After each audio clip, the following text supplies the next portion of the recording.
Ladies and gentlemen, please welcome the next Vice President of the United States of America, Senator J.D. Vance, accompanied by Usha Vance.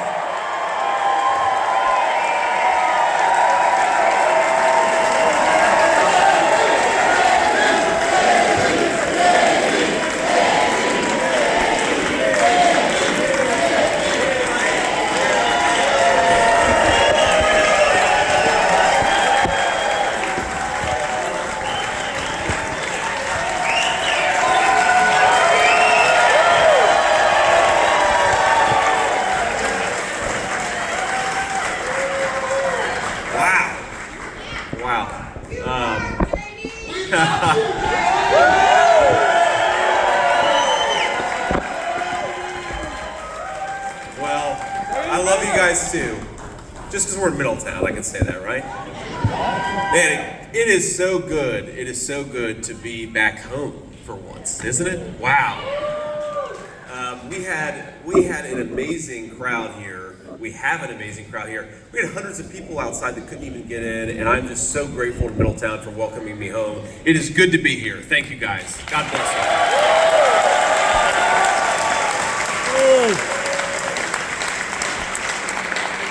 Now, killing it. Yeah. where can I get a good fried bologna sandwich right now? Right here, buddy. All right, this is the guy who makes it. All right, before we get started here, I have to say a few things. First of all, I want to take a moment to thank some outstanding Republican leaders that we have today. If you can stand and be recognized, I'd appreciate it. Attorney General Dave Yost. Where's Dave? Okay. The great congressman representing Middletown, Ohio, Warren Davidson. Where's Warren?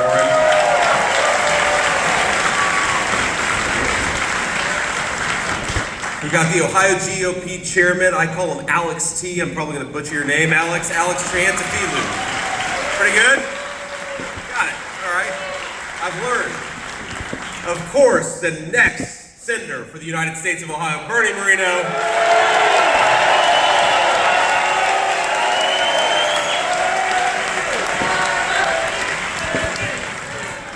Don't get too excited. This is my event, not Bernie's event.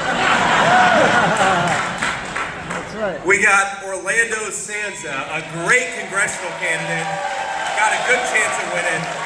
A very tough race.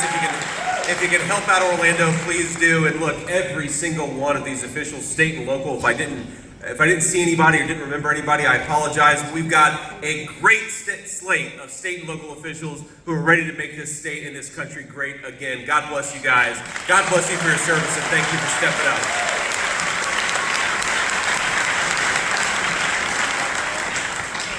And I gotta say hello, Middletown, Ohio. Hello to the great Middletown Middies. I'm so grateful to be here.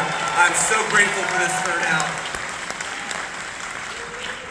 You know, so many of you know my story, but I graduated from Middletown, Ohio School in 2003, 21 years ago. Wow.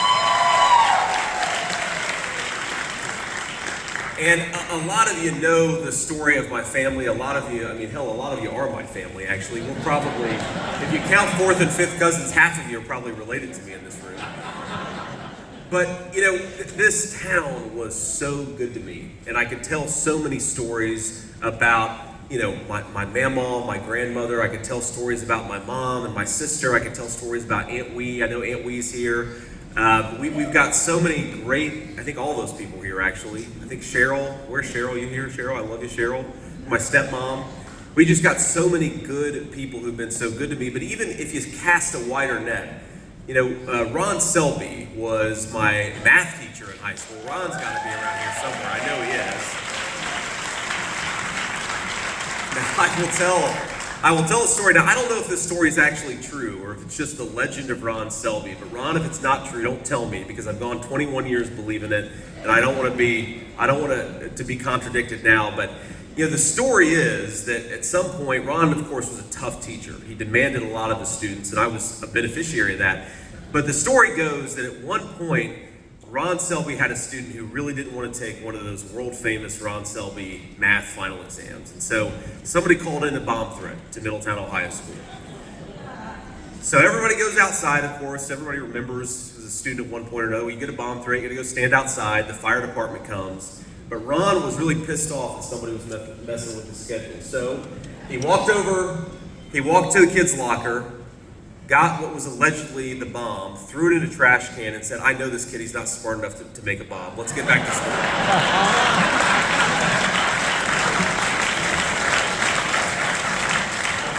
That's the legend of Ron Selby. I could go through half an hour and longer just talking about so many of you who made me who I am, and I'm so grateful to you.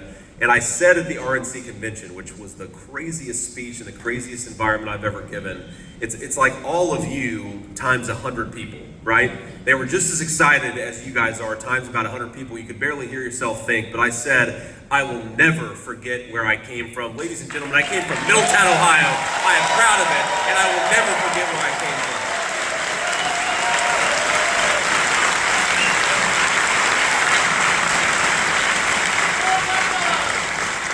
In fact, I might make the Secret Service take me to Central Pastry afterwards to get some. I'm dead serious. They get nervous. They do not like And I love Milton's too, of course. Both. I love both. But Milton's has expanded a little bit. I feel like you can get Milton's not just at the place that's there on what is that, Roosevelt? I feel like you can get Milton's anywhere now, or at least a lot of other places. So it's cast a wider net. Anyway, we're gonna talk about donuts all day. You can tell what I skipped lunch, so my mind's on donuts here. But I'll tell you another story. My mamaw was just an incredible woman, and a lot of you knew her, and a lot of you knew her personally. And I talked at the RNC convention, and I'll repeat this story just because I think it illustrates how tough she was. That, mamaw died in 2005, and I was a United States Marine at that point, and I was just about to leave for Iraq. And when Aunt Wee and the rest of us went through her things, they discovered 19 loaded handguns in mamaw's. That is not a made-up nut.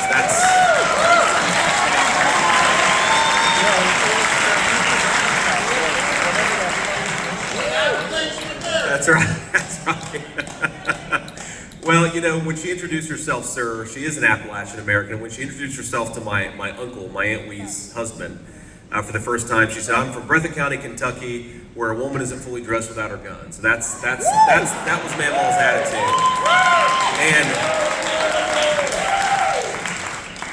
And she was tough, and she was disciplined, and she is the reason why I've had so many of the good opportunities that I've had in my life. But people don't realize she was an incredibly sweet and kind and caring person too. And I'll never forget, I was probably 10 or 11 years old, and she picked me up from school. And there was just this very, I'd never seen this person. She was probably 14 or 15, young girl who was sitting in the back of the car, and she was clearly a little freaked out. And I'm gonna get emotional telling this story, and I don't think that I've ever told this story before, but, mamaw said, I said, "Who is this person, who's in our car?" And mamaw said, "Don't worry about it, none of your business." And I said, "Okay, shut up." Eventually we dropped her off, and then we went back home, and I asked mamaw, "Well, who was that?" And she said, "Well, that was a little girl, and I guess there was some pretty bad abuse in her house. And when that little girl ran away from home and tried to find a safe space, she asked, 'Where could I go?' And everybody said, 'You can go to Bonnie Vance's house.'" And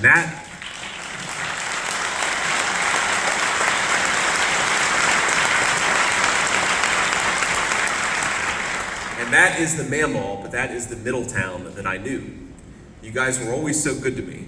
I could talk about any number of public school teachers, from Ron Selby to a number of others.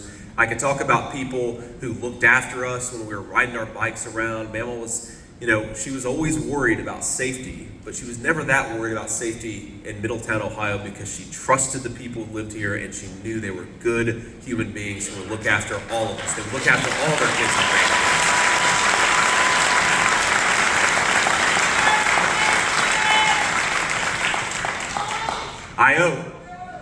Now, I need to be careful about that, because Michigan is one of the most important battleground states. So I cannot give the state of Michigan any reason to vote against the Trump Vance ticket. We gotta work hard for every single vote. But look, my point in telling some of these stories is just that I love every one of you, and I love this town, and I'm so grateful to have been formed by it, because I wouldn't be who I was without it. And people will sometimes say, well, you had a tough life. And in some ways, things weren't always easy, but a lot of you will know, a lot of you read my book, my life wasn't all that different from a lot of people who grew up in Middletown, Ohio. It was tough, but it was surrounded by loving people, and it was surrounded by something that if we don't fight is not going to be around for the next generation of kids, and that's opportunity. Middletown had opportunity, and we got to make sure it's there for the next generation.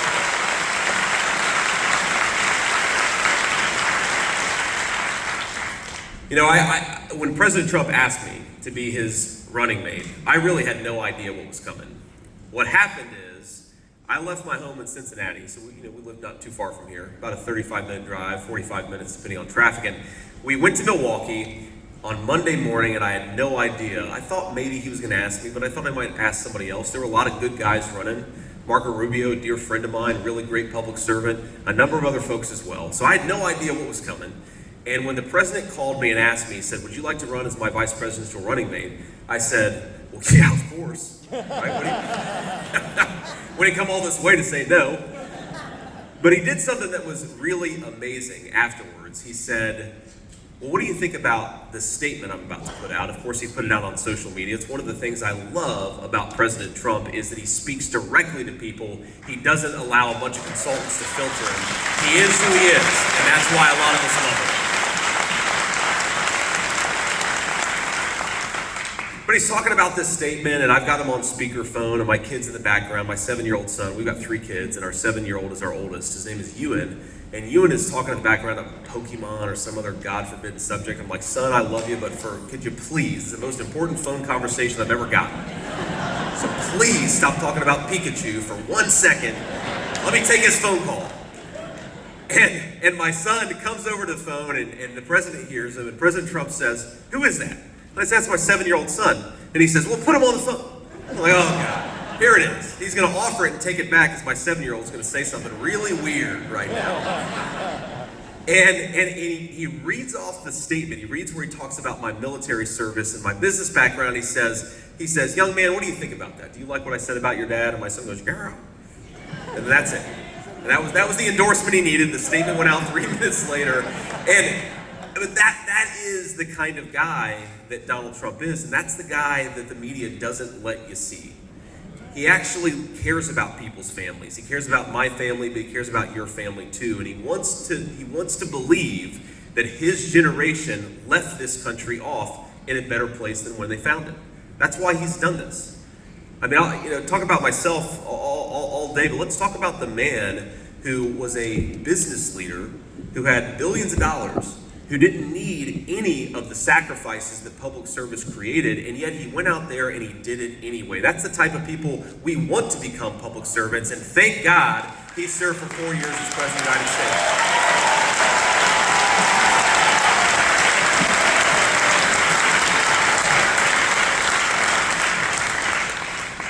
And now, ladies and gentlemen, after 4 years of Joe Biden's presidency, or whoever actually is calling the shots in Joe Biden's White House, are we ready to re-elect President Donald J. Trump again?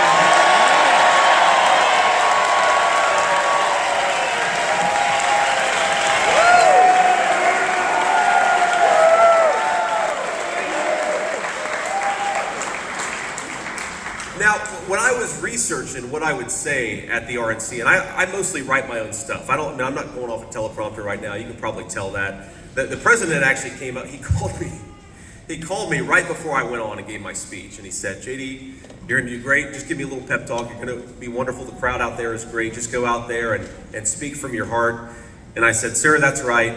That's exactly what I'm gonna do. But gotta be honest with you. If I totally screw it up, it's too late. No takebacks, right?" You've already asked me, I've already accepted, no takebacks. So this speech is just going to be icing on the cake. Thank you, ma'am. God bless you. I was.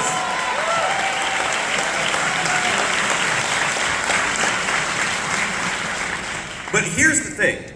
I was researching what I was going to say about the president, and I realized that over a lifetime of business leadership, and then of course a few years of public service, the country has made a lot of stupid decisions, And President Donald Trump was right about every single one being a mistake. And just...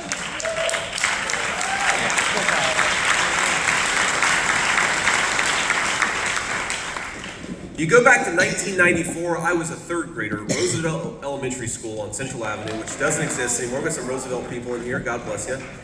And 1994, this country gave a sweetheart trade deal to Mexico that sent hundreds of thousands of good manufacturing jobs, many of them in our communities, to Mexico.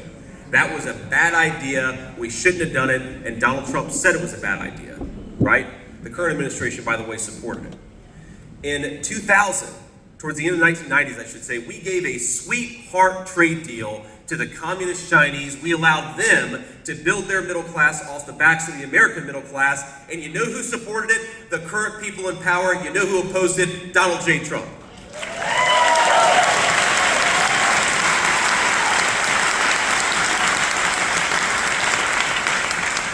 And in 2003, and look, it was the Republicans and Democrats, a lot of people supported this. I'm not just beating up on the other side.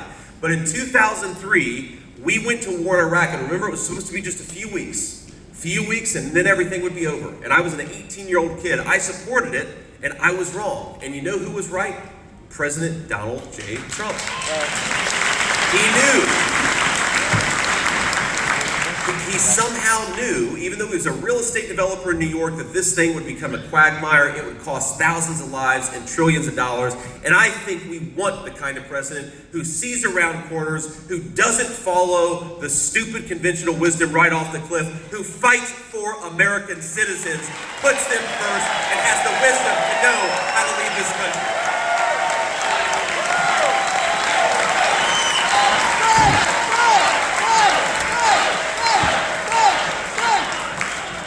It's that 210 IQ. That's right. He probably does have an IQ of 210, but don't tell him that. Don't tell him that. So, the problem is, when our leadership makes all these dumb decisions, we know exactly who suffers the consequences. It's the people right here in this room and the communities that we live in.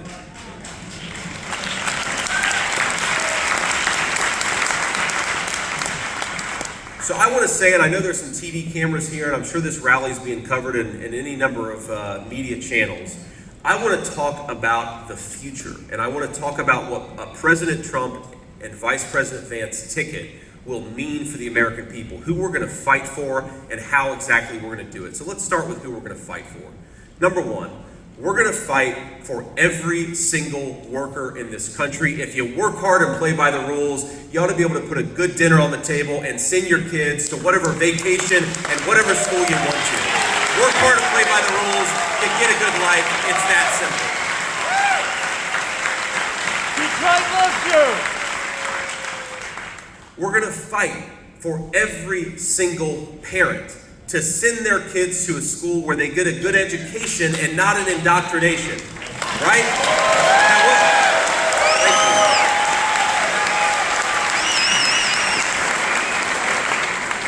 Now, I got a great education at Middletown High School. I graduated in 2003. I joke that I got a PhD, a public high school diploma, and I'm very proud of it. And there are great school teachers in public and private schools all across our country, but for some reason, the Federal Department of Education is trying to lean into indoctrination at our schools instead of teaching, reading, writing, and arithmetic at our schools. Let's get back to common sense for our teachers and the students they depend on.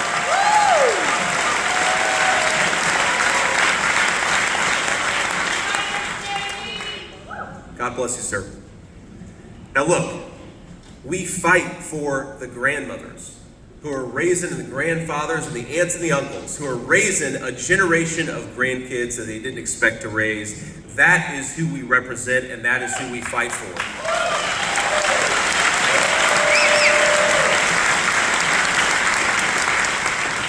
And one of the coolest things, you know, my book came out in 2016, and one of the coolest things about my book is I heard from a lot of Americans from all walks of life. but especially from Black Americans who would come up to me and say, our story is your story.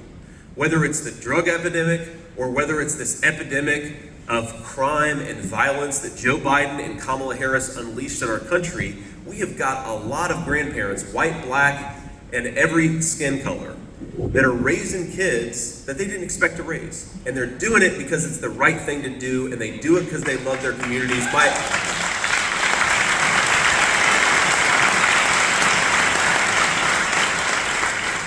My message to them is simple. I will fight for you, because if it wasn't for a grandma like that, I would not be standing here today getting to run as your next Vice President of the United States.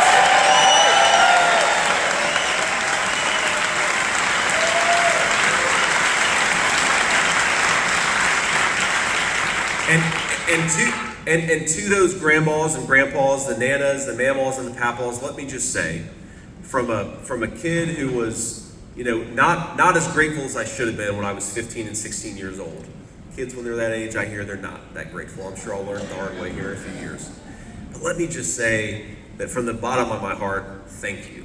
You may never hear it from the kid that you're raising, but trust me, in their heart, they appreciate it, and they know they wouldn't be anywhere without you. So God bless you guys for stepping up. God bless you, and thank you.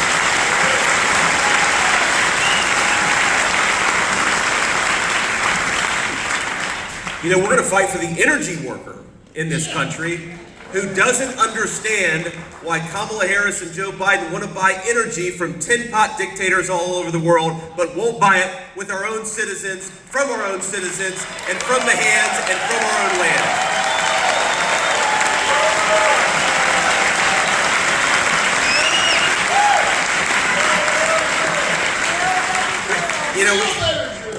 Drill, baby, drill. It's a very, very simple concept, but it's profound because we've got great energy workers in Pennsylvania. We've got great energy workers in Ohio and all across our country. They want to do a good job. They want to earn a reasonable wage, and they want to power the American economy. Why don't we have a president that lets them do exactly that, ladies and gentlemen? Unleash American energy, drill, baby, drill, and let's turn the page on this craziness. And it's not just about the energy workers, it's about workers all across our country, because, I happen to believe in this crazy thing that we ought to make more of our own stuff in this country, right? And I know President Trump agrees. But think about this, you know where 95% of the ibuprofen, Advil, 95% of it, you know where it's manufactured? China. You know where the gross majority of the antibiotics that we put in the bodies of our children come from? China. Now, I don't know if you were alive the past 5 years, but do you remember maybe why we shouldn't trust the Chinese attitude towards public health? Right!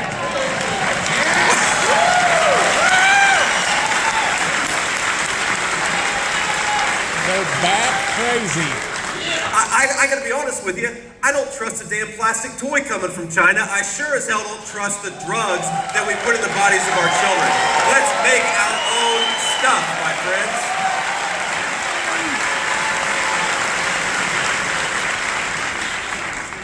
But you can't manufacture anything unless you've got low-cost energy, which we've got it.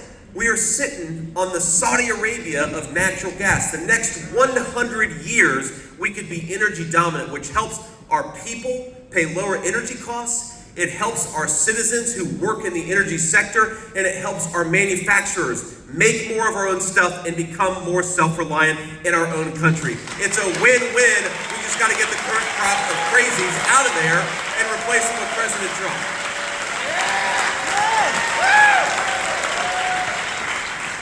Bring up the voter rolls. That's right. We do need to do that.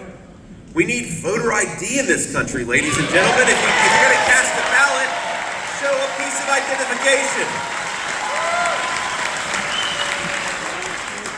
It is the weirdest thing to me. Democrats say that it is racist to believe, well, they say it's racist to do anything. I had a Diet Mountain Dew yesterday, and one today. I'm sure they're going to call that racist too, but it's good. I love you guys. These people were telling jokes up in the front row. You guys might not be able to hear it, but I'm getting caught up in it. But look, here's the very simple thing. We believe that we want to make more of our own stuff, and we believe that we want to have secure elections, and we believe we want to have schools that don't indoctrinate our children. That's not racist, ladies and gentlemen. It is common American Middletown sense, and I'm proud to be from this town and to take the wisdom from it.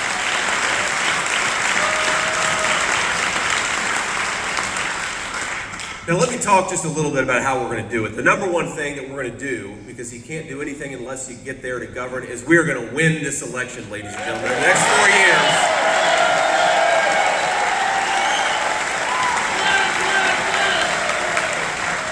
over the next 4 years, we are going to do a lot of good for people all over this country. Well, sir, let's not get ahead of ourselves. Knock on wood, we got to win this race first.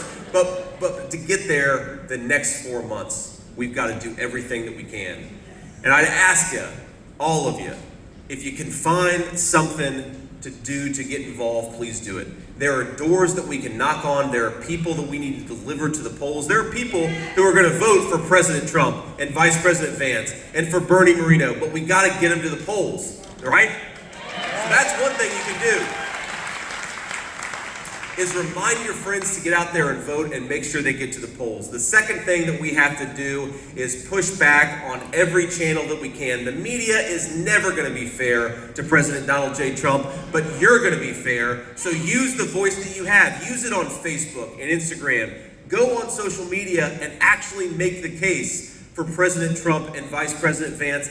That is the thing that every single one of you can do. And if you take the people in this room and you magnify it by 100, which you can do with your own platforms and your own voices, that is way more powerful than the lying media and the corrupt Democratic establishment. Let's get to work, ladies and gentlemen. Let's win this thing.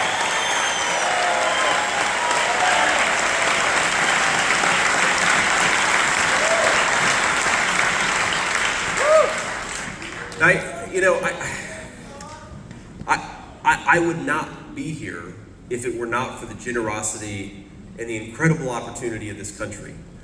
And I just want every single kid, every single parent to know that because they live in America, they can dream big dreams. I remember, my friends, so many moments in Middletown, Ohio, riding my bike down, Central, which Mama was kind of okay with, and then down University, which she was not okay with. If you got kids and you know this town, you know what I'm talking about. But I just remember looking to the future. And the thing that I wanted most in the whole world, I just wanted to be able to give my kids a little bit of stability and comfort that I didn't have when I was growing up. That's all I really wanted.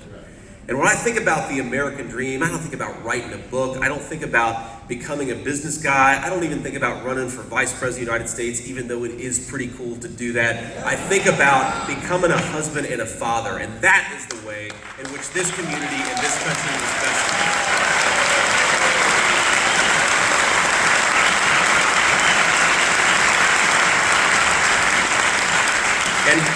And while we're talking about it, did my wife do a good job the other night? She is.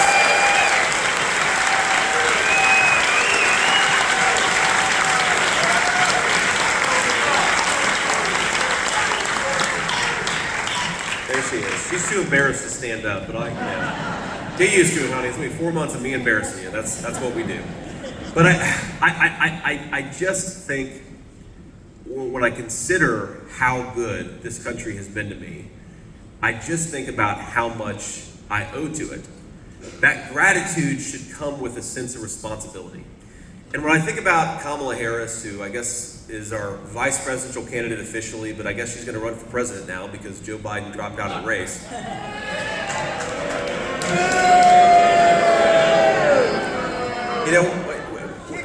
When I see... We're going to take bets here. We're going to start a betting pool just in this auditorium. But I wonder, when I see her give a speech, and she talks about the history of this country, not with appreciation, but with condemnation. And look, of course, every country, just like every family, certainly mine, has its pockmarks, right? Not everything's perfect, it's never gonna be, but if you wanna lead this country, you should feel grateful for it. You should feel a sense of gratitude, and I never hear that gratitude come through when I listen to Kamala Harris.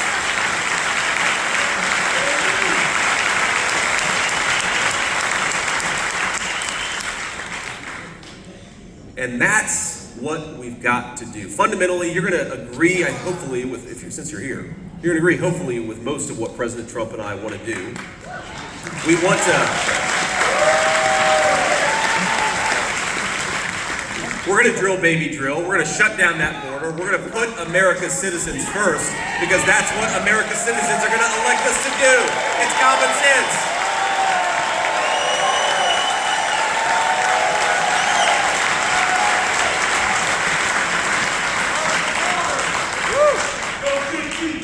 But thank you, sir. But even when you disagree with us, nobody's ever perfect. No politician is perfect. Certainly not me. But you deserve to be led by people who are grateful for the community they came from, who are grateful for this country and its boundless opportunities, who are grateful for the service of our veterans and the people who put their lives on the lines, from police and firemen on down.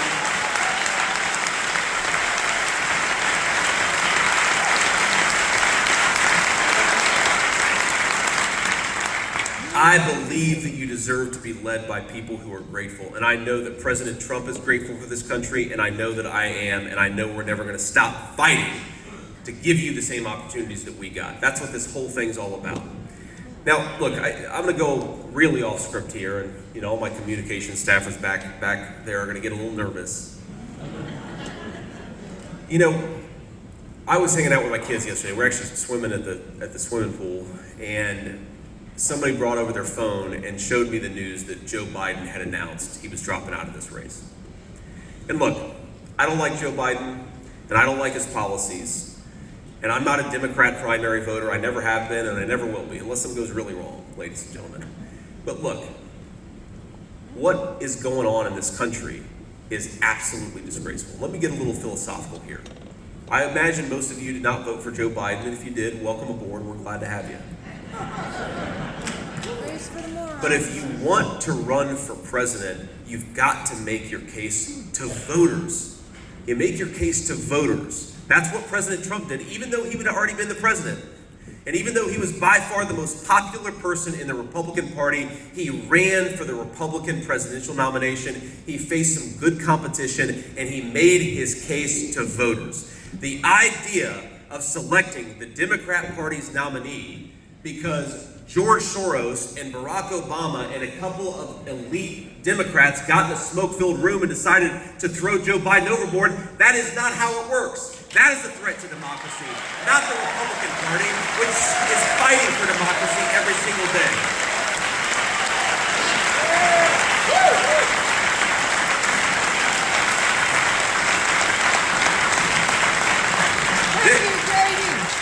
This is not okay, ladies and gentlemen. You cannot, for 3.5 years, take a guy who clearly didn't have the mental capacity to do the job.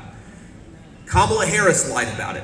My Senate Democratic colleagues lied about it. The media lied about it. Every single person who saw Joe Biden knew that he wasn't capable of doing the job. And for 3 years, they said nothing until he became political dead weight. That is not a way to run a country. That is not a way to run a political party. That is an insult to voters. And so,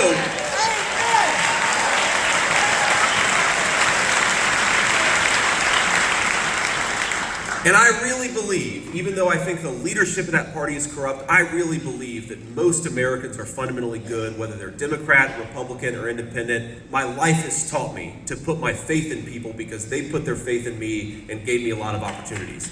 So my message to Democrats who are disgusted by this process, disgusted by how anti-democratic it is, you are welcome in the Republican Party, where we think we should persuade voters and not lie to voters. Come on in, the water's warm.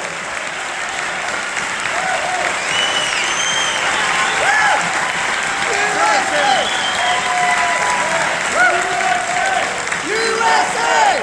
USA! USA! USA! USA!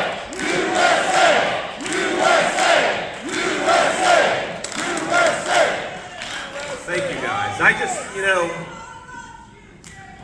we love you too, man. God bless you. I just gotta say, this entire system of ours is about, you gotta persuade voters. You gotta win their votes. You don't decide who the president is in smoke-filled rooms with billionaires and senior elected officials. You let the people decide. That's what we believe in this room, and that's what we're gonna fight for, I promise you.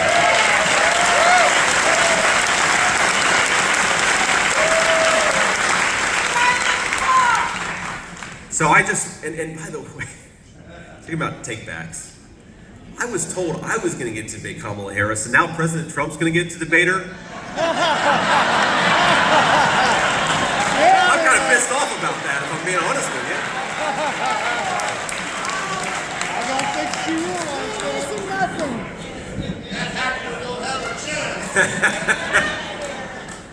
So I just.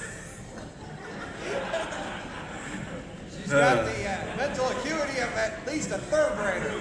So I just want to say to Middletown and a lot of forgotten communities all across our country, because we really have been forgotten in Middletown, Ohio. They think that we're backwards, they think that we're bad people, they think that we don't know how to do anything, and we do, ladies and gentlemen. This is where things are made. This is the source of America's greatness.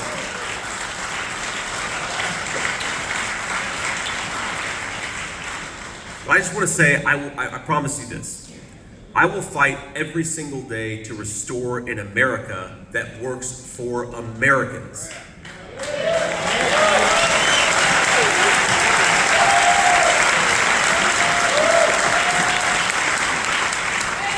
I will fight for policies that lower the costs of your groceries, lower the costs of your housing, make life more affordable, not less affordable as it has been under the Democrats. I will fight for energy policies that make it easy to heat your home in the winter and cool it in the summer, because I lived with a mammal who's sometimes worried whether there was money enough to heat the house in the winter. Yeah!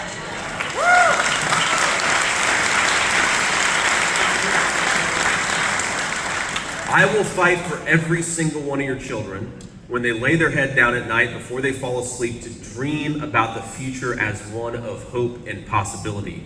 Your children deserve the inheritance of this country. And the inheritance of this country is that their lives will be better than their parents, and their children's lives even better than that. That is the American dream that we fight for, and I will never stop fighting for that American dream.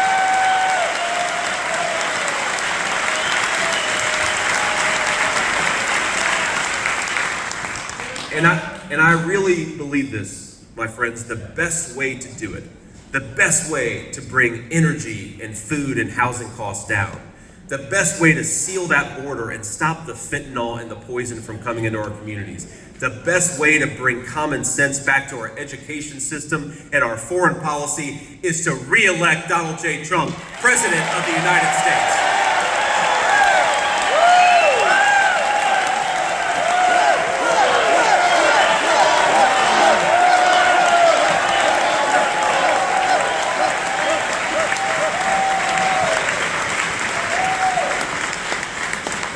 And you know, it's so funny. The media says, well, you know, JD said some critical things about President Trump 10 years ago. And Kamala Harris, of course, called Joe Biden a racist and then ran with him 2 months later. And I think, my friends, because I was critical of President Trump in 2016, I realized two things. One, the media lies about this guy nonstop. They really do. It's unreal. He's a good husband, he's a good father, good grandfather. All of his family from Melania on down, they love the guy. And that's why, by the way, we were so scared last Saturday when an assassin almost took him from us. But he cares about human beings. He is not the caricature or the lie that the media has told you that he is. He is a person who believes this very simple thing, and they call him a radical for it, but it happens just to be common sense. His radical idea is that America should make more stuff in its own country for its own citizens, and that the American nation belongs to the American people. Let's re-elect Donald J. Trump. Let's get this country back on track. Middletown, I love you. I wouldn't be here without you, and I will never forget where I came from. Go Middies, and God bless you guys. Thank you.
I videoed the whole thing, and I got you guys shaking his hand.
passing those out? Oh, all around. Handing out before the rally started, ladies. Handing out before the rally started.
Nick, you and I are going to some quotes. Yeah.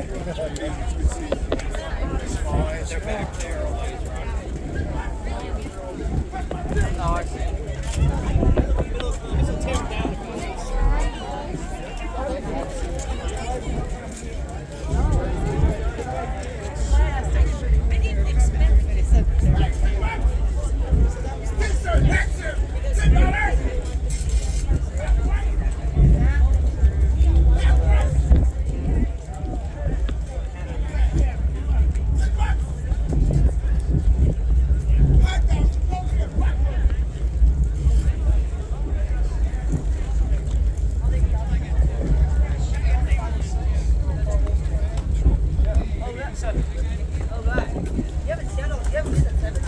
Yeah, it's a lot of repeat stuff, but so that's why I said you might see it at 5 a.m. Yeah, look. I never got in, but I got chat.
Thank you for your service.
Every speech she does, she repeats the same thing over and over.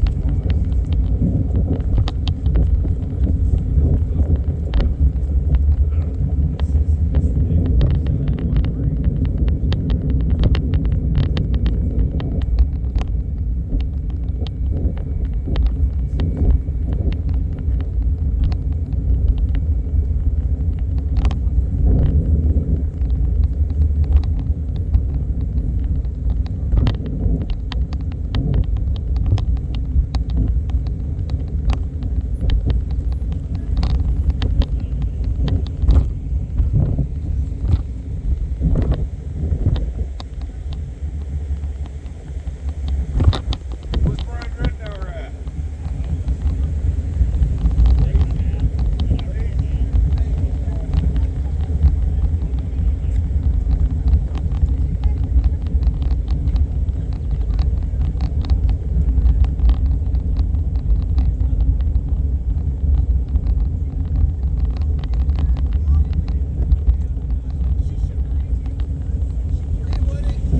See you later, Bob. Take care. Okay.